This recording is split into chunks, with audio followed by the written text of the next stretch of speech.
మత్తయి సువార్త 6వ అధ్యాయము 23వ వచనం.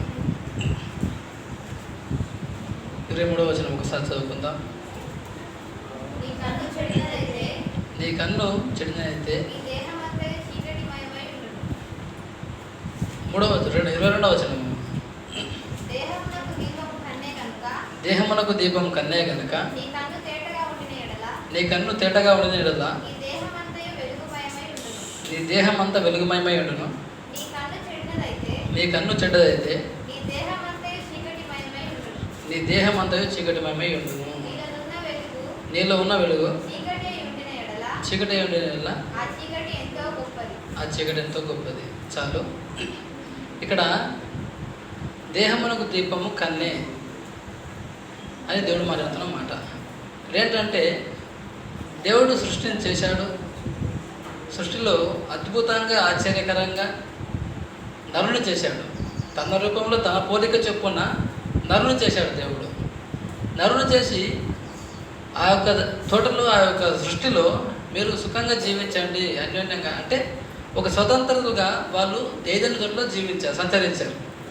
పరిశుద్ధాత్మ దేవుని యొక్క సన్నిధిలో ఉన్నంతకాలం వాళ్ళు ఎలా ఉన్నారు?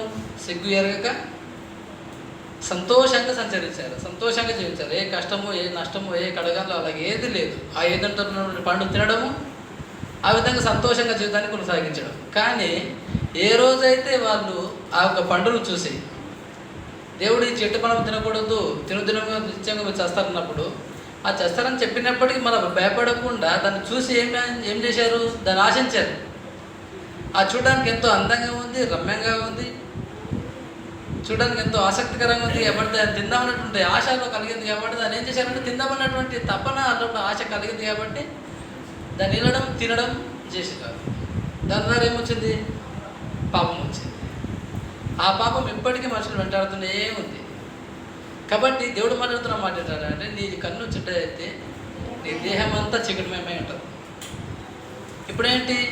కేవలం వాళ్ళు చూశారు కాబట్టి ఆ విధంగా ఆశించి తిన్నారు కాబట్టి చేయదన్న పని చేశారు వాళ్ళు, అంతే కదా. వాళ్ళు వద్దన్నప్పుడు తినకున్నట్టే ఆ పాపం వచ్చేది కాదు కదా. కాబట్టి అక్కడ దేవుడు మాట్లాడేటంటే నీ దేహం అంతా వెలుగుమయంగా ఉండాలంటే ఒక లోపం చేయొద్దన్న పని చేయొద్దని, అంతే కదా. ఇప్పుడు ట్యూబ్లైట్ ఉంది, అది ఎంతో వెలుగుతుంది తెల్లగా.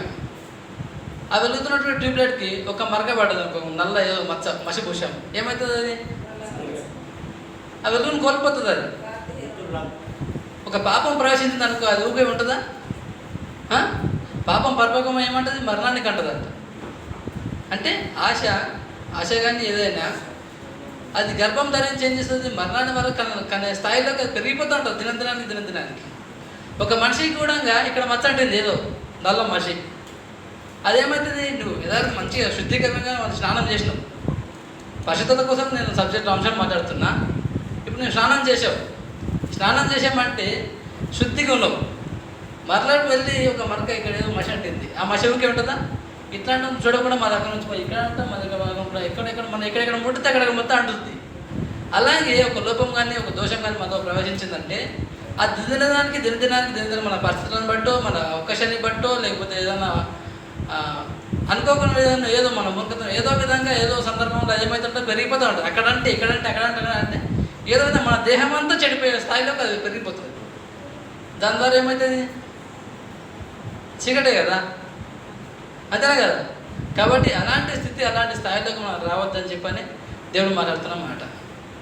కాబట్టి ఆయన వాక్యాన్ని బట్టి ఆయన యొక్క విలువ పెట్టిన రక్తంతో ఆయన యొక్క రక్తాన్ని ధారపోసి విలువ పెట్టుకునబడినవారు అని చెప్పని ఆయన యొక్క రక్తాన్ని మనపై ప్రోక్షించి మనల్ని శుద్ధీకరించాడు ఆయన రక్తంతో. కాబట్టి ఆయన చేత కడగబడినప్పుడు ఆ పరిశుద్ధత మనకు అనుకరించబడుతుంది. కాబట్టి అలాంటి శుద్ధిని మనం పొంది ఆయన నిత్య జీవంలో మనం పొందాలని ఆయన అనుగ్రహించేటువంటి పరలోక రాజ్యంలో సుఖ సౌఖ్యాలు ఏ విధంగా ఏదైనా చోట్లలో ఆదమవులు ప్రశాంతమైన జీవితాన్ని జీవించాలో, పాపం మెరగకుండా సిగ్గు ఎరగకుండా వాళ్ళు ఏ విధంగా బంగారు విధులలో తిరిగే విధంగా ఎలాంటి జీవితం వాళ్ళు జీవించారో అలాంటి జీవితాన్ని మరలా మనం పొందుకోవాలని దేవుడు మనతో మాట్లాడుతున్నటువంటి మాట. కాబట్టి ఈ లోకాన్ని కానీ లోకాశాలను కానీ వీటేటిని చూసి ఆశించకుండా కేవలం క్రీస్తు వైపు చూస్తూ ఆయన త్యాగాన్ని తలపోసుకుంటూ ఉన్నంతలో తిని అంటే పౌలు చెప్తాడు కదా ఒక మాట, నేను అన్నింటిలో నేర్చుకుని ఉన్నాను, కలిమియందును లేమియందును ప్రతి విషయం మందు నేను నేర్చుకుని ఉన్నానని చెప్పి అంటాడు. అలాగే మనం కష్టమందు కానీ సుఖమందు కానీ ఏ విషయం మందైనా ఆయనను ముందు పెట్టుకుని మనం కొనసాగినప్పుడు ఆ జీవితం ఎంతో ఉన్నతంగా ఉంటుంది. కాబట్టి అలాంటి అనుభవం మనం ఉండాలని కోరుకుంటూ నా చిన్న మాటలు ముగిస్తున్నాను. అందరికీ వందనాలు.